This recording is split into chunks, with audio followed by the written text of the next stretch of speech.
Hello, everybody, and welcome to Roll Together RPG and to a brand new series. This is called What the Heck Does That Card Do? My name is Josh. I use he, him pronouns, and I will be one of your hosts for tonight. And as you can see on the overlay, if you are watching us on YouTube, that there is an additional person who is going to be here. They're not on the screen at the moment. I'm going to get them to appear right now. Say hello. Hello. Oh, welcome back. Hello.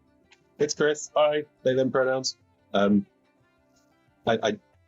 know there are fans out there who will be saddened by this, but I'm playing more Magic than D&D these days.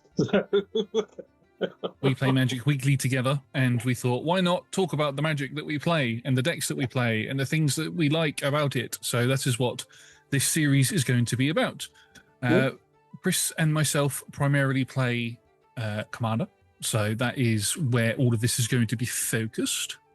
So I only play Commander. Only play Commander. There are other formats. I appreciate that they exist. I don't care. We have spoken about other formats and said, yeah, let's build a deck. And then we never did. Or at least you started to, and then I never did. Even though I was the one that bought it to you. All right. We're going off topic already in the first episode, but I think it's worth saying.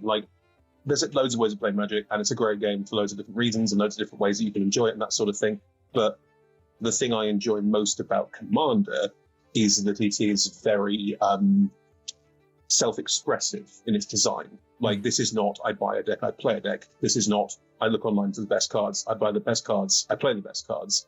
This is, what the type of the show, what the heck does this card do? Is part of the point of that is, I want to play a game where I can find something weird. Because Magic's got 30,000 cards, more, less? It's around 30,000. It's got to be more than that now. It was 30,000 at the beginning of the year, but there's got to be more now.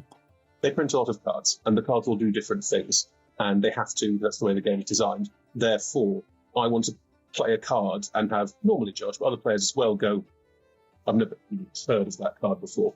Because that's the best reaction for me is, hang on, that's not one of the, let's face it, a couple of thousand staples that everyone plays. That's something I've not seen before. That's something I've never heard of. And there's new decks coming out, there's sets coming out all the time, so obviously there's going to be new things that come into the ecosystem, but also there's cards from 20, 30 years ago that are still cool.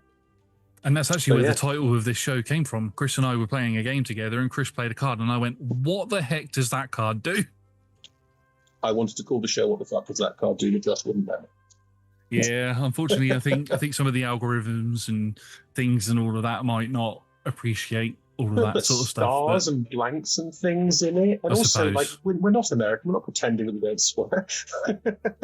I have no idea what you're fucking talking about. Anyway, what we're going to do today is we're going to talk about a commander. We're going to pick a legendary creature. Well, we've already picked a legendary creature, and we're going to talk about them.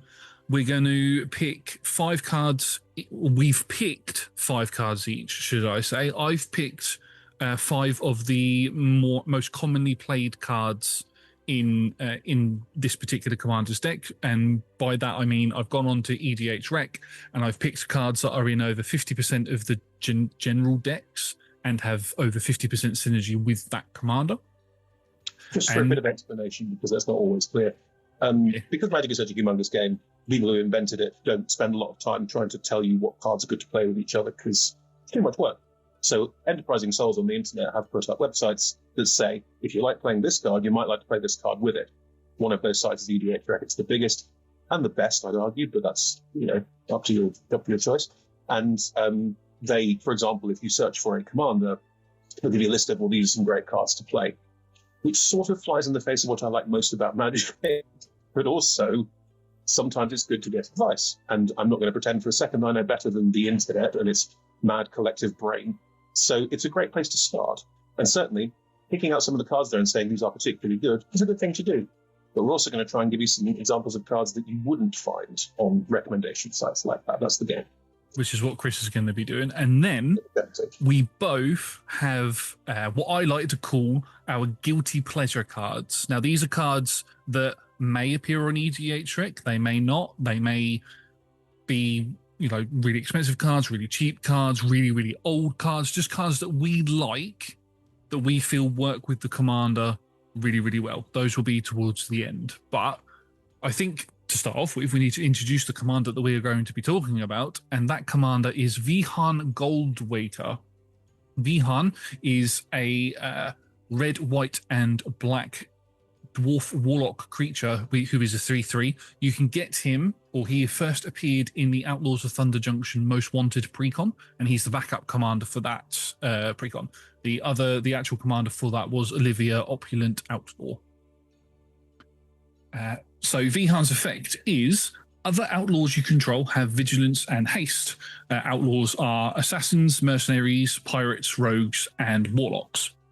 At the beginning of combat on your turn, you may have treasures you control become 3/3 construct, assassin, artifact creatures in addition to their other types until end of turn.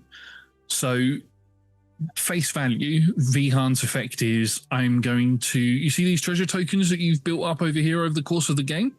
I'm going to turn those into creatures and then fling them at you, is the... Not fling. Fling is a magic word that means sacrifice it, throw it, does damage equal to its power, so... You could also do that with them, depending on how you build the deck. That is also entirely true. And just because George has now said all that, if all of that means nothing to you, which is entirely understandable, Magic is a complicated game, don't worry. We will try and step through this as if you are not a super experienced player. So try and explain what we mean every step of the way as best you can. If it's still a bit gobbledygook, we will at some point probably have some content about how to play Magic 101. If not, we'll probably put a link in. There's some nice ones that Magic themselves have done about like how to play Magic, help with the this terminology. I think that's probably the best community-spirited way we can do it. Probably the best way to do it, yeah. We'll probably link those in the description below rather than try to do it and fail doing it ourselves, because not that good at explaining things. No. Certain things anyway. That's not a good way to start this. Anyway, so Vihaan is I have the Vihaan deck. It's right here actually. Haha. Vihaan is a very sort of utility-based commander. There are so many different things you can do with him. You could have him as an aggro deck. You could have him as a burn deck. You can have him as I'm just going to build treasures and then swing out at the end of the game type. He could be a late game commander, play him towards the end of the game in order for you to win. I would say that he also has one of those nice distinctions amongst commanders in that he wasn't popular when he was first printed. And that's not because he's not a good card, nor because people didn't notice him. I think he just flew under the radar a bit because he wasn't the base commander of the pre-constructed deck. So pre-constructed decks are ones that Wizards make for you, just buy and go, cool, I can now play this deck. No deck building of my own, buying single required. And I think there's the backup in there, in a deck that sort of cared about treasures but sort of didn't. You know what I mean? Yeah. It is all right. As a deck that cared more about the outlaw thing, not turning treasures into outlaws, but other outlaws in your deck, it didn't feel that special or interesting. I think there was a certain amount of like, I guess that's a thing, whatever. And it's only in the last couple of months that I've really seen people go like, actually, this is really good. This is kind of broken. This is wow. Like, there's been an element of that. I think, who is it? One of the content creators, Olivia Hicks from Hijinks, Command Zone, whatever. I think she just made one and started playing it on camera. She's been playing it for a little while, yeah. I'm still waiting for the deck list so I can compare. But yes, I got so I can compare and see if there's any like we're going to do in this one. If there's any different cards that I'll be like, oh, that's interesting. I'll put that in there. I was guilty. I'm guilty in that I actually pre-ordered the Thunder Junction precon before it came out, because I liked the look of like the idea of using treasures and all that. It wasn't until I got the precon and opened it and was like, and played it a couple of times, I was like, oh, Olivia, the commander, the face commander, doesn't fit my vibe. So I switched it to Vihaan. I'm like, oh, actually, no, I like this one a lot more. So I've been using Vihaan ever since.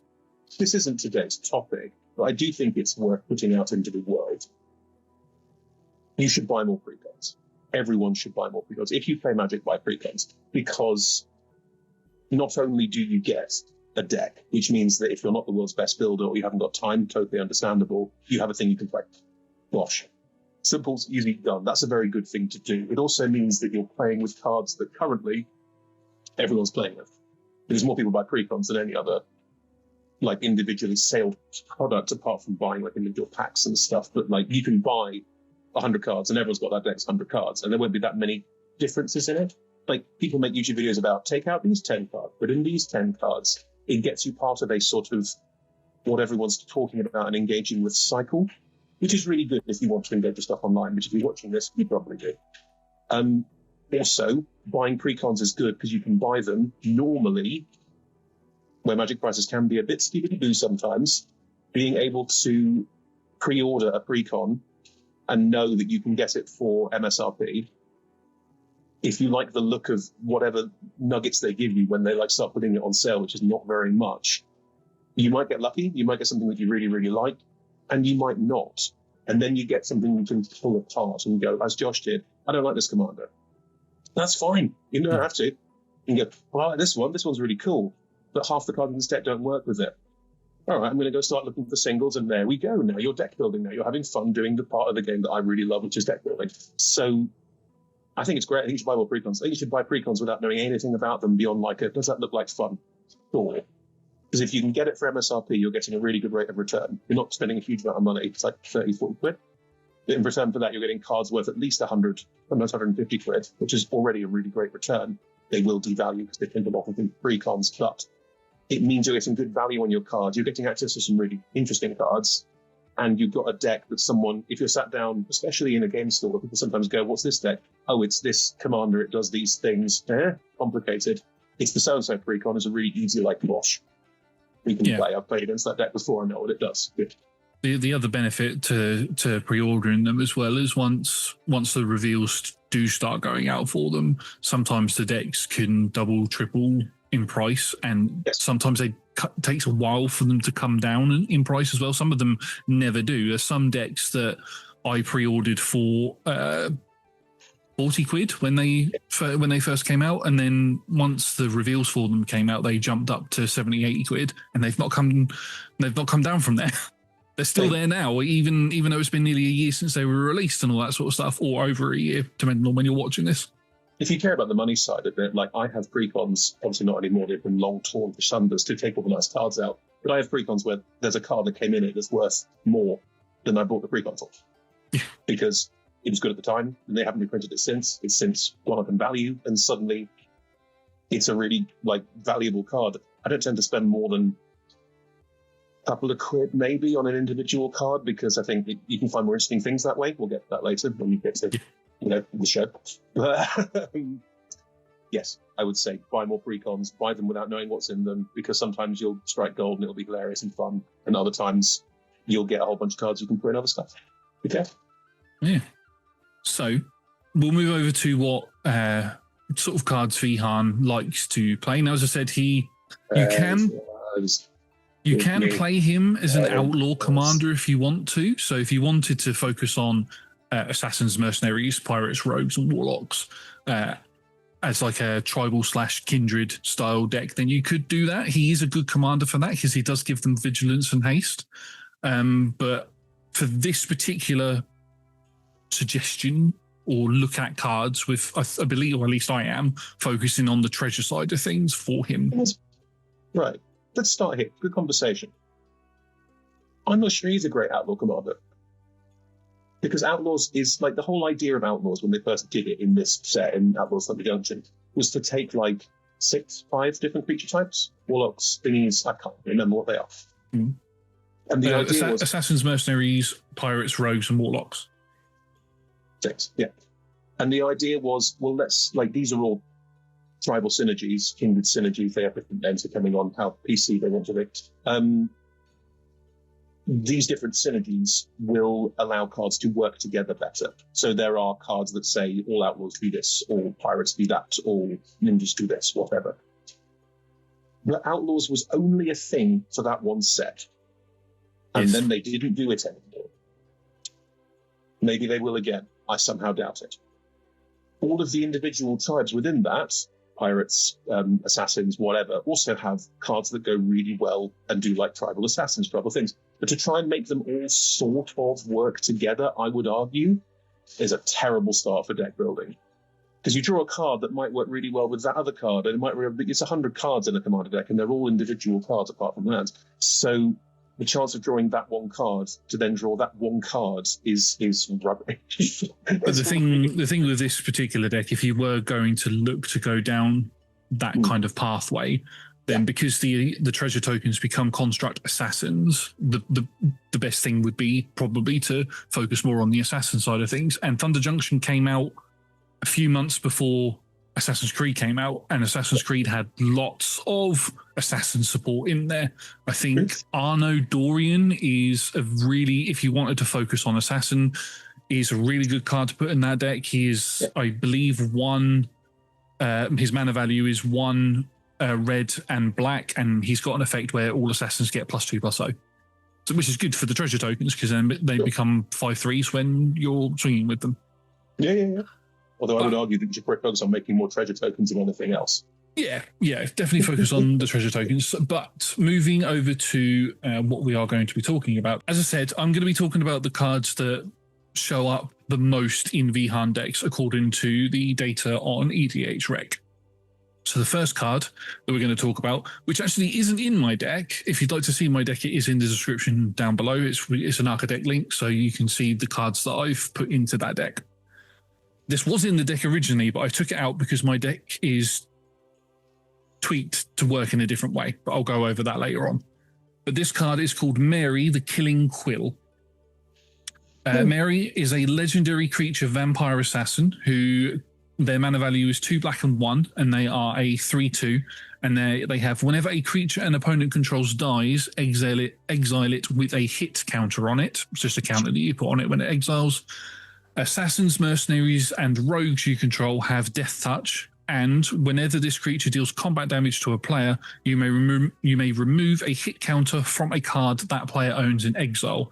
If you do, draw a card and create 2 treasure tokens. So not only does it give your existing treasure tokens and any other outlaws you might have on the board, any other assassins, mercenaries, or rogues you have on the board, Death Touch, it also means that any of their creatures that have died and gone into exile, you can then get card draw and 2 treasure tokens from.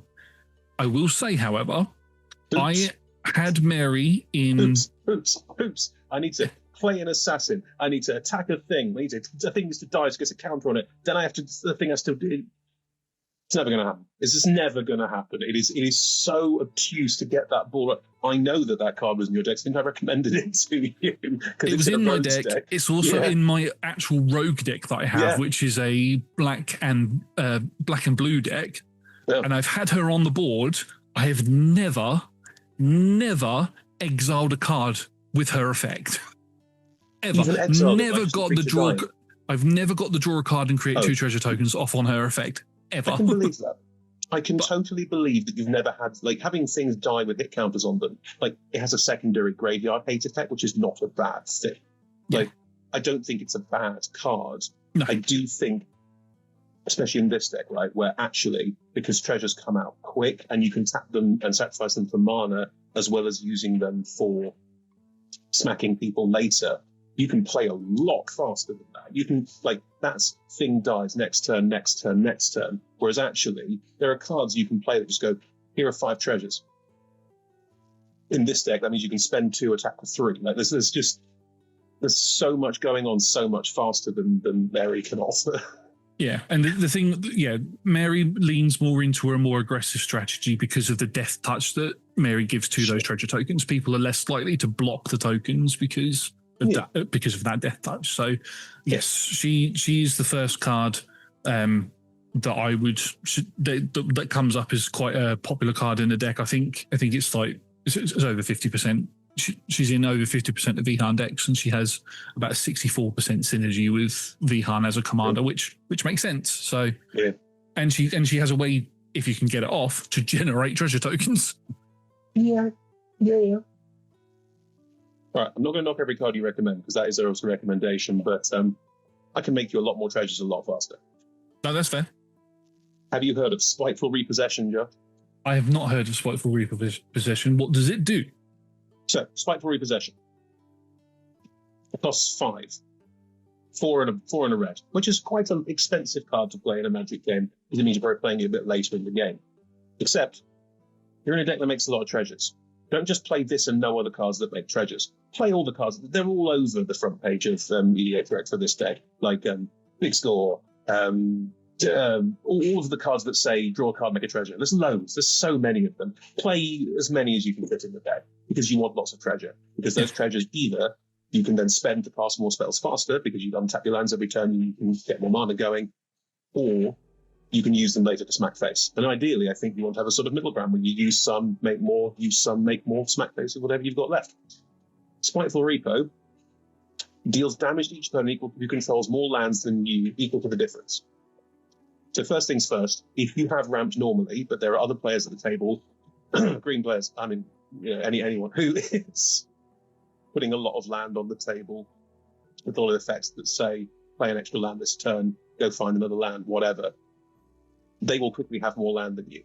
You're not in colours that go and find more lands. You're in colours that use treasures and artifacts to what's called ramping, build up more. Yeah. By the time you get to turn 5, everyone's got 5 mana on the board, ish, which is 4 and a red is what Spiteful Repo says. You're probably getting 2 to 3 treasures. If you play this on turn, say, 10, 11, 12, there is every chance that you're getting 5, 6, 7 treasures out of this immediately. You're also pinging everyone. You're doing damage to them all for the power of 6, 7, whatever. And the best thing is, because the way Vihaan works, because the way that Vihaan's card works, those treasures, you can use them immediately. They are immediately things you can tap for more mana, or they are attackers immediately, aren't they, Josh? They become attackers on that turn. Yeah. As soon as you enter into combat, they become creatures, and they have haste. So, and vigilance. If you play this before combat, suddenly, bang! My army of 3/3s has now suddenly become 5 stronger, 6 stronger, whatever. It's not only a creature, it also makes a lot of treasures all at once. And frankly, there's a lot of cards I'm recommending here today that are about making as many treasures as you can, as fast as you can, because this is not about, I make 1 treasure, I make 2. That's great in the early game. In the late game, you want to make 5. You want to make 10. Like, I think it's a bit mad. I probably wouldn't even go this far, but you could use Spiteful Repossession with cards that say sacrifice your lands. You just whittle your own land count down to suddenly make a lot of treasures and bang, hit someone. Because the tokens that this Vihaan makes, or we've not really gone into this, but the tokens that Vihaan makes are 3/3s. That's pretty big. Yeah. 3/3 in Magic terms is bigger than your average bear. Like it's at the beginnings of super powerful mythical creature. These are chonkers. Yeah. You have 40 life in Commander. Chances are by the time you get to the end stage of the game, you've got 20. So if you've got 5 treasures, you're doing 15 damage if there aren't any blockers on the board. If you've got 10 treasures, you're doing 30 damage if there are no blockers on the board. And even then, if there are some blockers, you can only block 1 creature at a time, so you can just plow over the rest of the damage. If you're suddenly making 5 treasures and hitting everyone for 5 damage, that can be an absolute gear change at the last minute. So yeah, Spiteful Repossession, that's my first one. Costs 25p. Eat that. Amazing. Right, well, the next one I'm going to talk about is a card that Chris actually mentioned a moment ago. Oh. And it's actually Big Score. Yeah. Big Score and other cards of the like. So Unexpected Windfall, Caesar Spoils, all of those sorts of cards. They're all Deadly Dispute as well. They're all red or black adjacent cards that have a similar effect to this one. So this one, Big Score in particular, is a red and 3 instant card. And it says, as an additional cost to cast this spell, discard a card. You draw 2 cards and create 2 treasure tokens. So again, another way for you to generate treasure, and it's a way for you to filter out your hand as well. If you've got something in your hand you don't really need at the moment, but you want to try and get through your deck a bit quicker, because again, 100 cards, having good draw power in a deck that doesn't have blue in it is pretty good. So yeah, drawing 2 extra cards, especially if you've like not hit your land drop and you want to try and get a land drop, you can do that. Or if you need a creature in the graveyard for whatever. Big Score is a red draw card that I try to play in as many of my red decks as I can, because it is just that good. It is a staple. I don't like staples, but I appreciate that they exist for a reason. Yes. But yeah, that's my one. Okay. Yeah. Not much to say about Big Score, really, Josh. It is one of those classic cards. You just play it. It's just one of those cards that you just play, and it's just there's not. I mean, when it comes to my side of this conversation, there's not going to be too much detail in it. Well, there will be in a minute, but all right, I'll give you a weirdo. You wanted a weirdo? I'll give you a weirdo. Yeah, I want the weirdos. All right, this is a split card. I think they're split. Is that what they're called, splits? It's a card that's two cards in one. They've got different names. There's splits. There's aftermath. There's blah blah blah blah. This one, it's a card, but you have to look at it sideways because it's two cards. Now, the important thing about cards like this, people don't read them. People go, that's too many words. I can't be asked. They don't read it, and therefore no one buys them. Or if they do get them, they just put a draw and go, that's not going to be very good. Which means no one knows what to do. So if you play a split card, someone goes, what? Never even seen that card before because you just ignored it and put it in a box somewhere. This one is called Response Resurgence, and it is response costs 1 red or white and another red or white because it's from Guilds of Ravnica where they were playing the split things, so you can always cast Response. Resurgence is 3 a red and a white. It's only harder to cast. Response is fine. Response deals 5 damage to target attacking or blocking creature. That's great. That's a really useful little ability, and it's instant speed, which means that you can use it in response to a combat step. If someone's blocking you, then you want to get rid of that creature before it blocks you. Or if someone's attacking you, want to get rid of the attacker before it does damage to you. It's a nice little card. You will never not have a use for response. Put it that way. Resurgence. Creatures you control gain first strike and vigilance until end of turn. After this main phase, there's an additional combat phase followed by an additional main phase. Oh, wow. It's an extra Okay. combat spell. Yeah. It's an extra combat spell. That's just a good thing. Extra combat, we like, is impressive. In a deck that's about making big, powerful tokens, as many as you can, and swinging multiple times, you want that. Most extra combat spells cost a fortune because they give you an extra combat step. And everyone's like, oh, well, I want to do more combat steps. Most extra combat steps say things like untap the creatures after the first combat step so you get a second combat step. Give the creatures haste so they can attack this turn regardless. So a lot of them are trying to help you set up. A lot of them are basically trying to say, you're doing a second combat, here's how we can make your life easier. Resurgence doesn't do that. Resurgence just says, if you just gain first strike and vigilance, then there's additional combat phase. Vigilance means you haven't got to untap them. They can attack again. So it's already got that built in. There's no giving haste to things that aren't down yet. It's not the world's best double combat spell, but for your purposes, it's perfect. Yeah, because the treasure tokens have vigilance anyway, so... They have vigilance anyway, so that side of it's already done. You can tap them for multiple combats, that's fine. Chances are by the time you're playing this, it's 5 mana again, you'll have something like 6-7 treasures, so you're doing, if you're lucky, 18 damage. 18 twice is 36. And creatures that you attack and then die, or creatures that you attack and then block that combat, they don't untap and block in the next combat. Like, if you kill things on your opponent's board, you can just keep hitting them. So extra combats is already good. And then the cherry on top, it gives them first strike. First strike means they do their damage first. So if there's an army of 2/2/1/1 blockers on your opponent's board and you attack, this is a sorcery speed, so you have to cast it before combat. So you cast it before combat, and suddenly everyone goes, oh, hang on, oh, my blockers can't stop your ridiculous treasures. Oh, no. And you hit them once, kill all their creatures, hit them again and kill them. Or you remove their board and do lots of damage to them. Or they just take the damage and they take double the damage and they've got very little life left. So yes, extra combat's very good with decks that care about combat steps, obviously. This one also has secondary uses because it's a double card, it's a split card, and it costs 28p. Wow. Yes, that's a really good card, actually. So you can't. So you cast that during your first main phase, and then you would instantly get another combat after that, and then you go into your actual combat after that. I mean, is that how that would work? If you want to be a dick about it, it does not specify you have to cast it in your first or second main phase. You could go to combat because your treasures are vigilant already, attack with everything, then in your second main, cast Resurgence and do it again. They wouldn't get first strike in the first combat. That was my thought, was could you do it in the first main phase to get first strike on them, attack, and then do your actual attack step after? No. First, after this main phase, there's an additional combat phase. Oh, yeah. Followed by an additional main phase. Yeah, there's an additional combat phase, you're right, and adds even more combats on top. Yeah. Just gets better. Yeah. Wow. Okay. That might be one I might have to add to my list. 29p, Josh. You can just go and buy that for nothing. Yeah. Anyway, so the next card that I have is a creature card. It's another card that I had in my Vihaan deck originally, but I took out. And the reason I took it out is because I wanted to make it into a commander deck of its own, which I'm working on at the moment, haven't finished. This is Jan Jansen, Chaos Crafter. Awesome.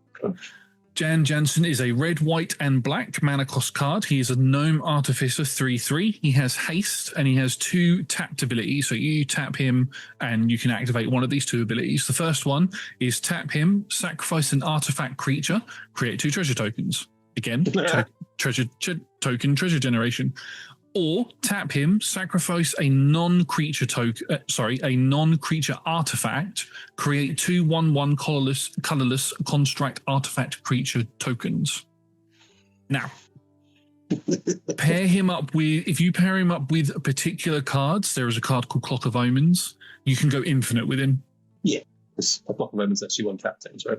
You can make infinite treasure tokens. If you were to use an extra combat spell like Chris mentioned before, do your first combat step, then use Jan Jansen's effect to sort of tap, because all of your treasure tokens are creatures until end of turn. You go into your additional main phase, tap, sacrifice, untap, all of this sort of stuff, because there's plenty of ways to untap Jan Jansen. If you can do that, you can make yourself a whole horde of treasure tokens and then go into your second combat phase because you've played that spell, that extra combat turn card, and then you can just swing to win the game. That's why he's not in the deck, because I've taken him out to have him as a commander himself because he's that good.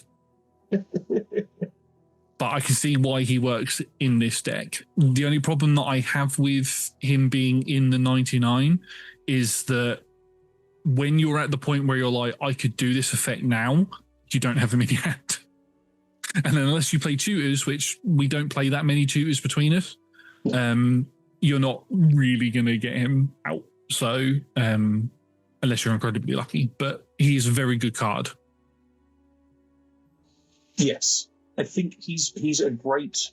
You mentioned Vihaan being a good utility creature. Like, to define what that means, utility means that this isn't just, I play it, I hit you with it, you die, which a lot of magic creatures do fall into that bracket totally fairly, because again. But a lot of creatures that are utility creatures like this go like, you play me, and now you have a conundrum. How do you use my abilities most effectively to do what you're doing in a slightly better, or how do I use me to get more resources, do it in a different way? Like, on its basic level, Jan says sack a treasure, make 2 treasures, so you've now got 2 3/3s instead of 1.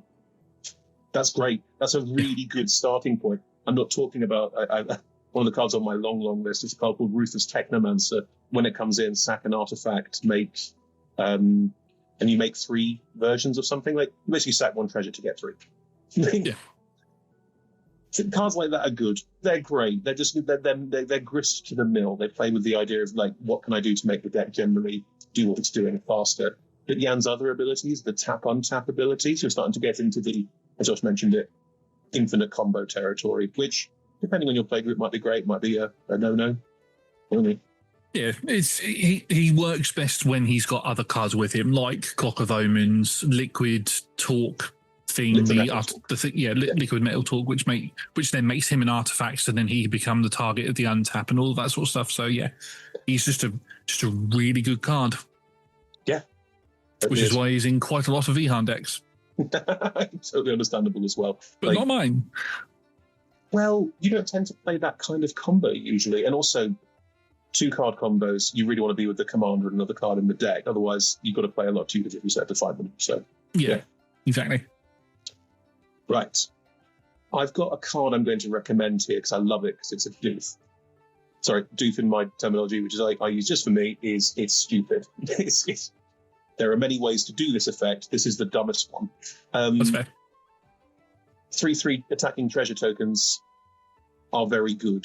They're even better if they have the keyword trample, which means that if a defender is there and you do enough damage to it, you destroy them and do more damage to the player who's controlling that permanent. So yeah, trample is by far the best keyword to get. And there are many, many cards that give all your creatures trample. I've written down Barge In, Crash Through, Frosty of the Wild, Savage Alliance. I'm sure they're on the Mediator page. Probably. Yeah, they're classically good cards. However, Dragon Throne of Tarkir, which if you haven't played before, it is a 4-mana legendary artifact equipment. The equipped creature has Defender, and for 2 and tap, other creatures you control gain Trample and get +X/+X till end of turn, where X is this creature's power. And it costs 3 to equip it. And I mean, we were talking before about Vihaan being a utility commander. You don't really want to attack with Vihaan because he doesn't benefit from his own effect. So he does not, and he will die. So you don't need him. So giving this to Vihaan, I mean, yes, you're spending 4 to cast it, 3 to equip it, and then 2 to tap him to give this effect. So Margin costs 1 red mana. You can do this effect cheaper. However, what this is, which I really like, is repeatable. It's repeatable, and what it does is you said that gives them an attack boost equal to the creature's power, which makes all of the treasure tokens 6s with trample. With trample, yeah. Wow. Okay, yeah, no, I like that. I really like that. It also gives Vihaan Defender, which won't be relevant in 9/10 of decks, but that's also something you can play with if you wanted to. Most equipment decks have ways of like making equipping it cheaper or playing it cheaper. What I will point out is that you do have a shit ton of treasure. And if the treasures are all now hitting for 6, the thing that makes this cool, the reason I like this more than like 1 mana red spell, I cast it, now I have everything as trample for this turn. That's great if you're going to win the game that turn. Yes. But in Commander, you tend to have 3 opponents, and if your treasures all suddenly have trample and you can take out 1 person, the other 2 are going to get terrified quite fairly. If you have the ability to take out 2 of them, the last person will kill you, try and kill you on the crackback, which is going to happen. What this does is you can play it early, because it only costs 4 mana. You can just plonk it on the table, equipping it to Vihaan for 3. You can do this while you're doing other stuff. People go like, oh, you're going to make your treasures big and trample it. That's scary. I understand why that is scary. But then suddenly you go, cool, I'm going to combat and give all my treasures trample. How much damage are you doing? You go, cool, I've got 10 treasures lying around. So that's going to be 60 trample damage to... Well, let's see. You've got 20 life, you've got 15, you've got 10. I think I win? Yeah. Because it's such a big boost. And also, it's not like there aren't other cards in the deck. There are other cards in the deck that are bigger than Vihaan, who is a 3/3 by himself. If you can attach this to another creature that's suddenly Mahusive. Yeah, that's amazing. I love that. I mean, if you've got the mana, you could even potentially attach it, if you're stuck with nothing else out there, you could attach it to a treasure when it turns into a creature. Well, the equipment activate, the equip ability is sorcery, so you'd have to do it after combat. That doesn't work then. Boo, yeah. Never mind. You can't do it. Vihaan will always be around if you can do the treasure thing. Yeah. So Vihaan's the target that you want to do it to, but it is going to be like the primary target that you do it to, but there are other creatures that you could run in the deck that might be bigger than Vihaan, like you said, that might also be utility creatures that you could also give it to. I just thought of how I'd use this best. I'd play it, get everyone scared about it, and then go, I've run out of mana, I can't activate it. I've got this 1 mana red one, everything's on trample. So just quickly looking through my actual deck, 1 second. So I've got a card in my deck, and I don't know if it's on your list, but he's called Rose Room Treasurer. Yeah. This isn't on my list of cards. This is just to go off of that equipment. He's a red and a 3 for an Ogre Warrior 4/3. And he has Alliance as an effect. Whenever another creature you control enters, create a treasure token. If this is the first or second time this ability is resolved this turn. Otherwise, you may pay X. When you do, Rose Room Treasurer deals X damage to any target. So again, that's another utility card. Equip that equipment to that, and then you're giving those treasure tokens a +4 boost instead of the +3 boost. One less power, 1 more power, but it's still quite a big... Like in total, big boost. 1 more power is important with trample because you're trampling through something. The creature will absorb a bit of the damage. So the higher you can make that number overall across everything, the more it's going to add up cumulatively and turn what would be everything's got trample, I do more damage, maybe I scare you all, to I kill the whole table. Yeah. Definitely. There is a card in my deck. Yeah. It's not on the list at all, but again, Adeline, Resplendent Cathar. Yeah. So she's a 2 white and 1 for a star and 4 toughness with vigilance. Adeline's power is equal to the number of creatures you control. Whenever you attack, for each opponent, create a 1/1 white human creature token that's tapped and attacking that player or a planeswalker they control. So you wouldn't get that second effect because you would need to tap Adeline to give her attack boost to the treasure tokens, which, say for example, you've got Adeline and 2 other creatures on the board. Her power is going to be 3/4. So when it comes to it, she's going to give you would think 3 power to the treasure tokens. However, the treasure tokens aren't creatures yet. So if you've got the 10 treasure tokens on the board, you can stack the effects so that Vihaan makes the treasures creatures first, which then increases Adeline's power by 10, making her 13, and then giving 13 power to all of those creatures. So they become 16 16s with trample. Jesus.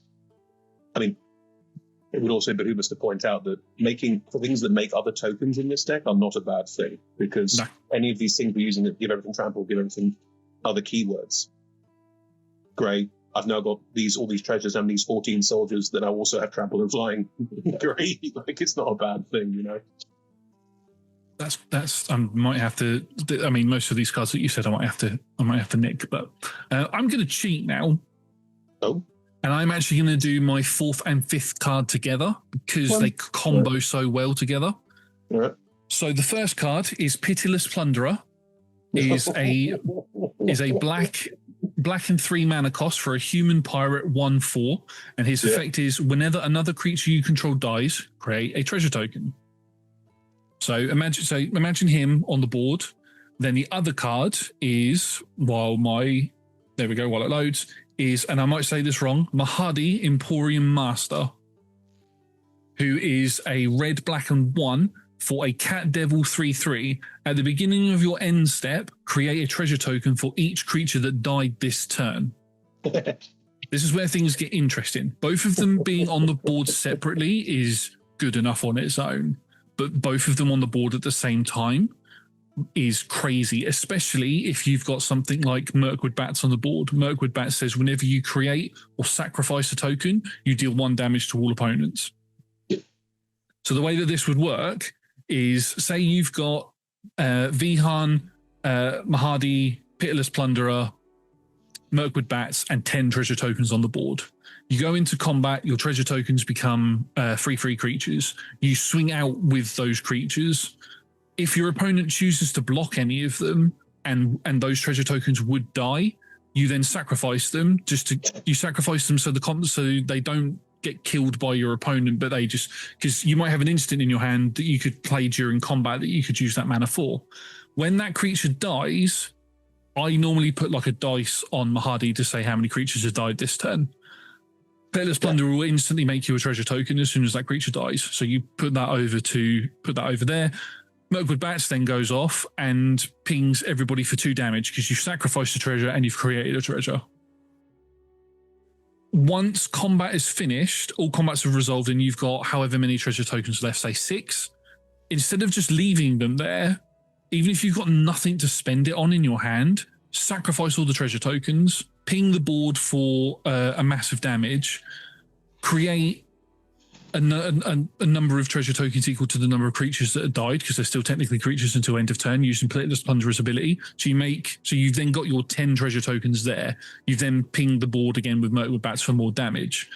During your end step, Mahadi then goes off, and because all 10 treasure tokens have died, even though they've come back, but because they've died, you then make another 10 treasure tokens, and then Mirkwood Bats goes off again and deals another 10 damage. I have done that.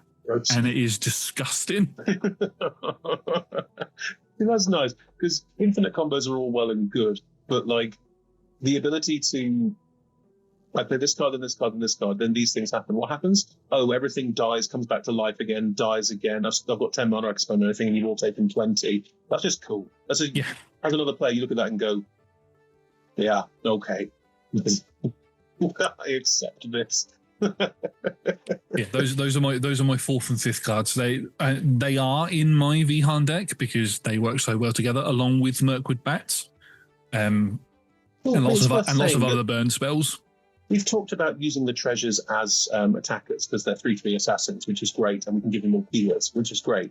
But your deck veers far more in the direction of I can sacrifice a treasure for a mana, and that will trigger all of these creatures to either ping me for damage, draw me a card, whatever. Like yours is more of a sacrifice aristocrats deck than a tokens deck.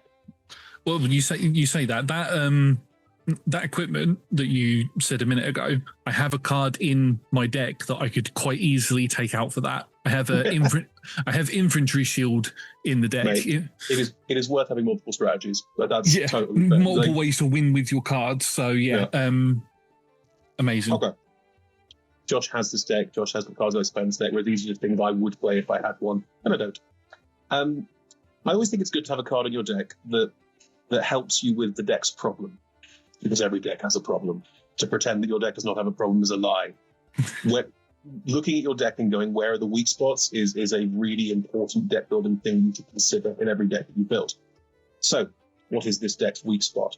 Well, you've got lots of 3/3 artifact treasures. That's great. You can sack them to do damage. You can attack them to do damage. You've got loads of mana. That's great. You know what you suck at? Defending. Yes. You suck at defending from other people's attacks because they're only treasures on your turn, which means that on anyone else's turn, they're just blocks of metal, and they don't do anything, and you are stuck without defenders unless you've been playing other creatures that may have abilities, may not, but it's a weak spot. I fixed that. Kazul, Tyrant of the Cliffs. He's 3 red, legendary ogre warrior. Whenever a creature an opponent controls attacks, if you're the defending player, create a 3/3 red ogre creature token, unless that creature's controller pays 3. So that's like it's basically similar to a propaganda or what's the other one? Ghostly prison, which are enchantments that say whenever you attack an opponent, or whenever an opponent attacks you, they have to pay 2 mana for each creature that they want to attack with in order to actually hit you. So it sounds very similar to that. It's like Red's version of that. It's like Red's version of that, yeah. Totally. And also, Kazul's a 5/4. Great for the Dragon Throne if you want to go that way. And also, Kazul just sits on your board. He's a 5/4 defender, which is already amazing. But unless opponents are attacking you with flying things, or just flying things, the 3/3 that you make will block some of, if not all, of the damage or whatever they're attacking with. And if you are playing basically a board that says, I can do lots of attacky things and I can do lots of ping damage, but if you hit me hard enough, I'm just going to go down real hard, this one card will make you any number of defenders, which against go wide strategies, you're playing lots of tokens, that sort of thing. Frankly, this is a very good card to play against the Vihaan deck, because it makes 3/3 ogres and suddenly all the treasures don't do anything. Yeah. It's always a good sign. If you try and work out, well, what's the thing I'd most hate to fight? What's the thing that my deck is weakest against? Have a card. Have at least one card in your deck that's just there for, in a case of emergency break class. This is the emergency card, I would say. Yes, I will start with that one, Josh. You can stick on to our guilty pleasures, and then I'll start ticking through some of the other ones. Okay, I will move over to my first guilty pleasure, which is a card that does appear on EDH Rec to put into a Vihaan deck. For some reason, though, it's under 50% under 50% of Vihaan decks. Oh. I've played this against Chris quite a few times. It is a very chaotic card. It makes games incredibly quick. It's an enchantment, and it is called Descent into Avernus. Oh no, I love that card. I love it. It's great. It's such a good card, and for some reason, it's not in many Vihaan decks. I don't know why. I can venture a guess if you like. Say what it does first, but I'll then venture a guess why I think people don't play it as much as you do. So it's a red and 2 enchantment. At the beginning of your upkeep, put 2 descent counters on Descent into Avernus. Then each player creates X treasure tokens, and Descent into Avernus deals X damage to each player, where X is the number of descent counters on Descent into Avernus. It can get out of control very quickly. It also feeds into your deck's I want to create treasures to swing at people thing. It does make you the arch enemy, I found, in games, because you're doing heavy amounts of damage to people, plus you've got, like, by turn 3 or 4 or whatever it is, you've got like treasures too. they're gaining the treasures too. But if you don't spend your treasures on anything, by turn 3 or 4, you've got like 14 treasures. Yeah. Okay, so the obvious thing you said there is if you don't spend your treasures. Sure. And also you're giving your opponents treasures, so if they have any kind of draw more cards spells or solutions to this problem spells, they will be able to cast them. So it's a high-risk, high-reward strategy. And frankly, I don't mean this harshly, but I think most people who play Commander, when they can build 100 cards of their own deck, go, that seems like it could be a problem. It might be amazing, but it could be a problem. A bit like, what's it called? Doomsday? It's a black spell. You choose like 5 cards and you destroy the rest of your library, and then you only get like 1 more turn to win the game or something like that. Like, right, yeah. It's like it was in one of the Shuffle Up and Play videos where you like choose 5 cards, exile the rest of your library. You can only use those cards, sort of thing. Yeah, like stuff like that. Cards like that. They sound amazing because like it's just obviously a very cool thing to do. But if the right cards aren't in your deck anymore, if they've gone into your graveyard, if you can set up a 5-card combo that does something incredible, done for you, but they're high risk. And people are very wary of high risk because they want to win consistently. And I think Potential Avernus is, an exceptionally cool card. And actually, no, I don't hate it. It didn't give me a groan. I actually enjoy playing against that card because it means what you're saying to me is do your worst. Here's all the treasure, do your worst. And that's a great gift to give to another player. So, yeah. It's either do your worst or we'll be playing another game in a minute. Yes, I'm going to win very soon or do your worst. Those are the options here. Like, what's the... There's a demon called Doomsday... I want to say Excruciator, because that does the Doomsday effect for everyone. Everyone exiles their whole library except for the bottom 6 cards, and then we keep playing. That's the one that costs. Is it 6 or 9 black mana? It's 6 black mana. It's basically everyone has to play with the last 6 cards of their deck. Good luck, and that's quite a cool effect as well. But it's very much a high risk, high reward. Are you going to win? Maybe. I mean, that's in my demon deck. I love that. I think it's such a baller move to go, everyone, final countdown has begun. Off we go. That's great. Right. Next card. This is a bit of a cop-out because we've already talked about what makes tokens really good, but it's also one of my favorite cards printed in the last year, and it's in every tokens deck I own. Genuinely every tokens deck I own. Partly because it's good, partly because it's called Toby. Toby, Beastly Befriender. It's from Dustborn. Dustborn was a weird set that tried to go in the 80s. Toby is, I can only describe as what looks like a 7-year-old boy, 8-year-old boy with cool headset and a big monster friend. It's you've got to see this artwork. Yes, you've shown me this card before. Yes, I know what you're on about. I know what you mean now, but I can't remember what it does. It's in every tokens deck. He's a legendary human wizard, 8-year-old. When Toby enters, create a 4/4 white beast creature token with this creature cannot attack or block alone. Right. That's give or take. As long as you control 4 or more creature tokens you control have flying. That's what you want, yeah. Because as soon as you turn those treasure tokens into creatures, they all get flying. And you've also got an extra 4/4 attacking. Yeah. Making anything in the game fly, like creatures that fly, is an underrated way to just win the game. Flying creatures can't be blocked unless other creatures either have flying or a keyword called reach, which means they can block things that have flying. They're not rare, but you'd be surprised the number of times you build a deck and go, great, everything looks really good. I put it in front of someone and they have a flying attack and you go, well, I can't do anything. Yeah, that's happened a few times. I have an Angels deck where Josh and I have had this problem before where it's like, everything flies. Josh has a Knights deck where everything flies. And this is sometimes if you don't pair them up very well, you're going, I can't block anything that you do. Trample, First Strike, Menace, all of this is meaningless because they fly. Yeah. And especially in tokens decks, which is, Toby's in every tokens deck I own, because you always have 4 or more creature tokens. You never don't. He even makes one. If you've got 3 other creature tokens, suddenly your board of 1/1s and 2/2s that otherwise don't do very much are all flying over the defenders, and suddenly that's a lot of damage very quickly. So yes, Toby goes in every tokens deck, which is one more direction I'd go with Vihaan. If I made it, I wouldn't go down the Aristocrats route. Not that I don't like Aristocrats as a game style, but I think other covers do it better. Need some green in there. Green in aristocrats.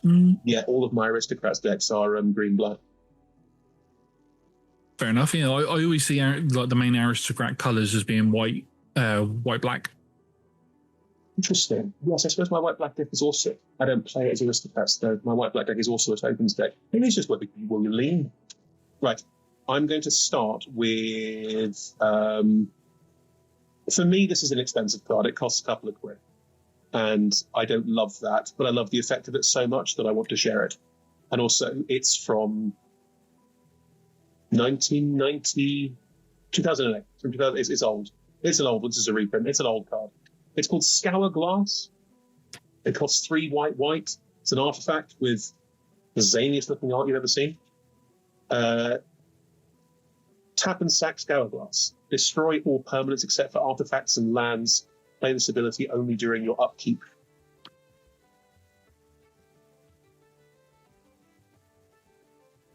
That is a strange card. Very weird card. Yeah. In this deck, it's cracked in half. Yeah. Allow me to explain. It costs 3 white. You're not playing this early. You're playing this mid-game. And you just plonk it down on the board. And you let everyone look at it. And they say, oh. Well, what happens now? And you go, it's very simple. At a time when I deem appropriate, I will kill you all. It's as simple as that. And they'll go, no, that can't be right. This cannot be that simple. You go, yeah, it's pretty simple.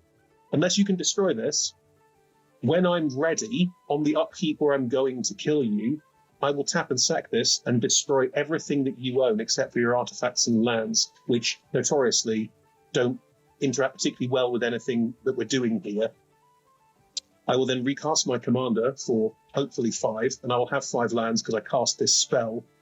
And then all the treasures that are still around will animate, and I will hit you. If someone says, oh, I can make a deal with you that you do this next turn, like so you can do it now, then you can kill him, and then we can do it later. It's the perfect piece of politics. You just place it on the board and go, there it is. There's my win con. You can all see it. Anyone got any artifact removal? No? Cool. Let's carry on. And it's just there. It is your little ticking time bomb sat on the table that says, at any point of my choosing, I can get rid of all of your board states and attack with all of my treasures. Like that. Wow. Because it's only on upkeep. It's so specific. It's not like you can do it in response in combat. It's like, no, you'll know when it happens. I'll do it on the turn when it happens. You'll see it coming. And cards that counter activated abilities like this are few and far between.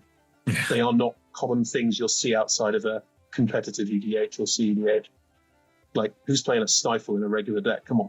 Like, so, unless they've got artifact removal, it's just sat there threat the whole way through. And you can go, is this the turn, guys? Is this the turn? Anyone want to make it not the turn? I'll give you another turn and see if they've got anything they want to offer you. Make the politics all about you. That's what you've got right there with the Scour Glass. It costs £2. It's a bit too expensive for my liking, but it's from 5th to 1. It's from a long time ago. That's a really cool card. I like that. Yeah. Oh, I'm loving all of these. I found that one and went, good Lord, in a deck where you're basically going, all my treasures punch, you're going, I don't know, guys. I don't know. Like, unless you've got a ton of artifact creatures, I don't know. Wow. Also, I don't often go on about flavor text in Magic cards. I like flavor text. I think a bit of a joke, a bit of a nice bit of storytelling is great. The flavor text on this, which is from Sharoon, who is an existing character, Sharoon the Hegemon, who is a Sphinx, I think. Soon I will sleep, eyes closing to a world tarnished with flesh, and then wake to a polished vision. Pretty badass. Oh, yeah. Oh. Yeah, the flavor text on some of these cards is really good. I just thought that was a nice, bit different. It's not something we talked about a lot, which is just having a card that goes, hello, everyone. Now I mean business. Now I'm in business. My next guilty pleasure is a card that is in my deck. But this one is slightly on the pricier side in terms of mana value. Oh. And it works really well with that combo that I explained earlier of the Pitiless Plunderer and Mahadi. This is Death Tyrant. Oh. Yeah, so he's Yeah, so for black and 4, this is a Beholder Skeleton 4/6. It has Menace, negative energy cone. Whenever an attacking creature you control or a blocking creature an opponent control dies, create a 2/2 black zombie creature token. And then for 1 black and 5, return Death Tyrant from your graveyard to the battlefield tapped. Now, going back to that original combo, once your attack steps have done, you've lost, say, 4 of your treasure tokens, created more treasure tokens, put the counters onto Hardy to say how many you're going to create at the end of turn. Those 4 treasure tokens that you've sacrificed in combat as creatures, because Death Tyrant is also on the board and they were attacking, would then also net you 4 zombie 2/2 zombies. Defenders, thing you desperately need. More defenders, because your creatures are technically still attacking until you leave the combat phase. Once damage has been dealt and before you leave the combat phase, you could then sacrifice the rest of your treasures to then make 6 more zombies, 6 more treasures, ping more damage with Mirkwood Bats, then in the end step, it's just another piece to that puzzle. And if your opponent does happen to block any of the treasure tokens and their creatures die, you then get zombies from that as well. Yeah, it's like, I saw this card because it was in one of my other decks, or in one of my son's decks, and I looked at it, and I looked at it for a little while, and it was around the time when I started changing Vihaan in to be more of a token commander, and Vihaan being or more of a token deck, and Vihaan being more of a late game play rather than an early game play. And I looked at this and just thought, wow, no, this is going in. And unfortunately, if you look on EDH Rec, it doesn't suggest for this card to be in there, which is a shame because it is so good. And it has a way to recur itself as well if it does end up in the graveyard. It is good. I will go back to the thing I said about Mary, though. It's a lot of hoops. Like, if you've got the other pieces of that sort of combo setup going, great. But you've got to have your treasure tokens die, unless you, like, attack with them all, sack them all for some kind of huge instant you can cast in the middle of combat. I mean, it's got uses. It's not terrible, but with Mahadia, it's incredible. With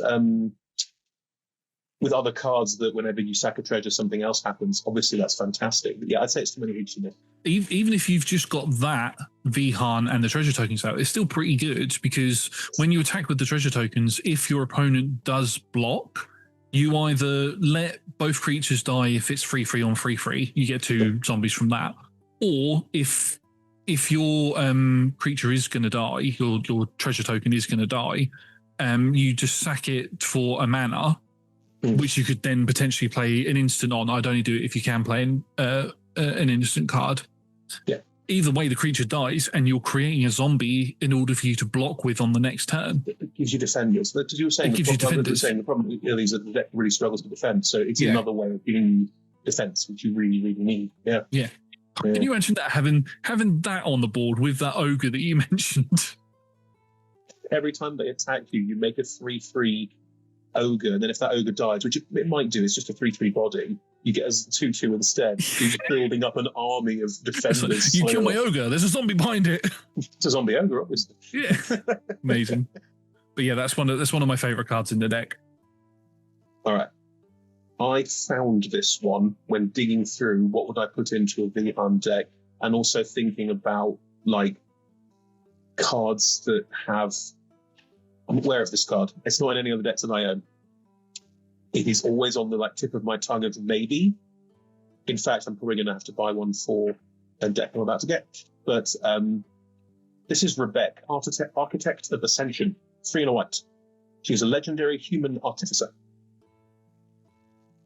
Artifacts you control have protection from each converted mana cost among artifacts you control. So for this deck, it would be white, black, and red. No, artifacts you control. Protection from each converted mana cost among artifacts you control. Oh, right. Sorry. Yeah, my brain just went, ooey. It's not an easy sentence to parse. Yeah.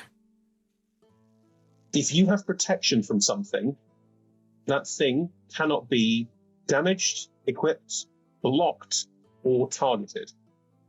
Yep. Other tokens can't block your treasures. Ooh. If someone has a tokens board, I've got 5 1/1s, they cannot block your treasures. Because they're 0 mana cost, unless they're a direct copy of another creature. But yeah. Wow. Yeah, no, that's pretty good. Again, it's another one of those ones that could potentially be situational because you might not be going up against a tokens deck, but... That was the first example of how ridiculously broken this card is. Yeah. You've got your deck in front of you. What artifacts are in it? Bear with me, un momento. So let's just go through. I'll just go off of. I'll just tell you. Oh, okay. Their mana values are either 1, 2, or 3. Great. What is the most common destruction spell? Murder, other things like that. They cost Murder, Swords of Plowshare, Path to Exile. There's obviously lots of blue bounce spells like Fade Out. I think is one. 3. Yeah. This doesn't help you with board wipes. Can't do anything about that. What it does do is it means that your treasures now cannot be targeted by 9/10 of the world's most common removal in Magic. Yeah. If you've got your 1 mana artifact, 2 mana artifact out.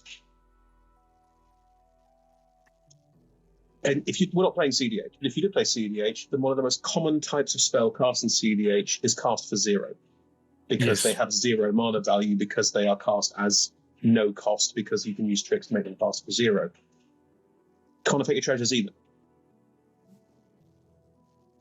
If artifacts you control have protection for each converted mana artifacts, they have protection from 1 mana cost creatures, 2 mana cost creatures, and 3 mana cost creatures. Putting Dragon Turrets up here, 4 mana cost creatures. None of them can block them now either. Yeah, which are the most common creature types. Or mana cost values anyway. Mana cost. Totally, yeah. This little card, not only is it one of those ones you play and then go, hang on a minute, can't be damaged, so all the damage spells don't work. I've got like a Soul Ring out or something else out. Can't be equipped or enchanted. Kind of not very useful. Targeted, suddenly, you're getting into this world of like, I seem to have this board of treasures that you can't do anything about. You can't block them, you can't interact with them. Unless you've got a board wipe, which you cast in my attack set with their creatures, unless you have something that affects artifacts only, can't touch it. Wow. Yeah. I know, right? I was digging through and went, hang on a minute. This might be crazy. I'm absolutely flabbergasted by that. Another one that I'm going to have to steal off of you and find a place to add it. All right, so my final guilty pleasure card should not be... Well, it will be. It is a guilty pleasure card.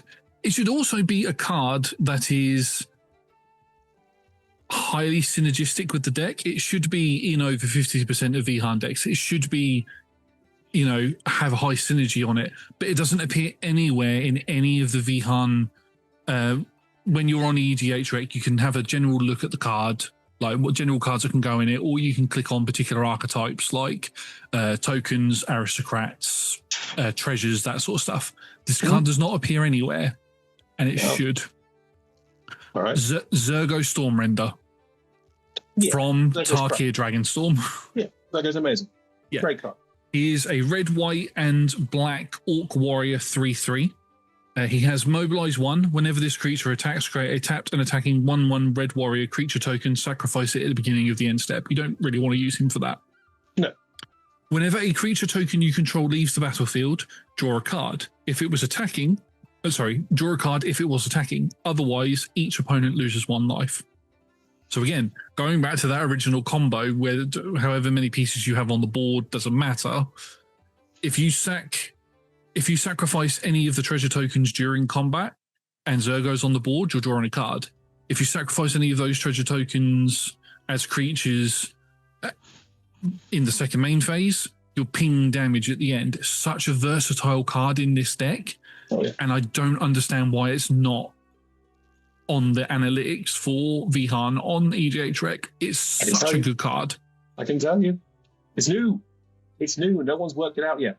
No one's gone, this commander that people aren't really that into yet, and this new commander, because I've got a Zergo deck. I bought the pre-con, and I've now tweaked it within an inch of its life. But that's the point. And people are now looking at that. Well, Zergo's great, and no one's going, Zergo in Vihaan is crazy. Because Vihaan in Zergo is also probably crazy. I don't know. I tried it the other way around, and it fell into the same situation as Jan Jansen did. I mentioned before. You need the combo only works if you've got Vihaan out. So and you would need tutors and things to get Vihaan to come out. So Vihaan's better in the command zone because there are other things in the deck that ping for damage. So having Zergo on the board is not a necessity. Yeah. Yes, I bought. Chris bought the precon so that they could tweak it and make it into a Zergo deck. I bought the precon so I could tear it apart and put most of it into Vihaan. Well, honestly, I bought the precon because I didn't know what was in it, and in the because as we talked about at the beginning of the episode, I wanted the Mardu and the team of precons. There's reasons why, but generally speaking, I just think they're both cool, and they were really cool. And I went, excellent. I have 2 new decks. It was they're the ones I haven't torn to shreds yet. I mean, replaced half the cards at least, but yeah. That's it. That's it for my list. That's all my guilty pleasures. That is absolutely everything. I want to give you the last one because you have this Vihaan deck, and it's when I played against it, it's very good. Yeah, I've just come across another card which I'm not going to talk about, but it's one that I'll mention to you off recording that I've just come across by looking at something else. So I'll mention it in a little bit, but not. I'm not going to take up any more of anybody's time with talking about a random card I just spotted. Let's have a wrap up then. So yes, Josh and I are going to be hopefully once a week-ish. We'll try and take breaks around when new sets come out so we can look at all the cards and then advise on them in the next ones. No one can read all the cards in Magic. It's too many. But trying to give breaks where there are new sets to try and get a better sense of all the new cards that are coming out. We'll pick a different commander each time. We'll try and talk about decks that we have, decks that we've played against, try and find random cards that you won't have heard of that are not on EDH Rec. There might be awesome recommendations or things you can play and say, what the heck does that card do, and stuff like that. But hopefully once a week-ish. That's the plan. Yeah, and maybe at some point, once we've got a couple of these under our belts, we might open it up to you in the comment section to suggest a legendary creature for us to have a look at. Even if it's a legendary creature that we don't have, that could be an interesting thing for us to do to, you know, build decks and see what cards we can find to put into it. So that could be quite interesting. But that will be something we'll do a little bit further into the future while we're just getting our feet under the table with what we're currently doing. But that'll be something we'll open up in the future, I reckon. So yes, thank you very much everybody for watching, and we will see you soon. Goodbye. Bye.